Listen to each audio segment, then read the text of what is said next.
পানি দিতে দাও, তখন মানুষ একটু মূল্যায়ন করে না। তো মুসা আলাইহিস সালাম এভাবে পানি নিয়ে দিলেন এবং বাছুরদেরকে পানি পান করালেন, করিয়ে গাছের নিচে এসে বসে আছেন।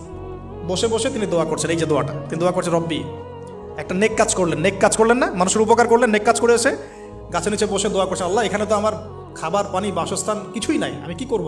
রব্বি ইন্নি লিমা আনজালতা ইলাইয়া মিন খায়রিন ফাকির, রব্বি ইন্নি লিমা আনজালতা ইলাইয়া মিন খায়রিন ফাকির। আবার বলেন, রব্বি ইন্নি লিমা আনজালতা ইলাইয়া মিন খায়রিন ফাকির। অর্থ হচ্ছে, হে আল্লাহ, তুমি তোমার পক্ষ থেকে আমার উপরে যে নেয়ামতগুলো দিবে, আমি এর জন্য ফকির হয়ে বসে আছি আল্লাহ। অর্থ বুঝে পড়বেন ভাই, নামাজ রোজা হজ জাকাত যাই করেন আল্লাহর ওয়াস্তে অর্থ বুঝে পড়বেন।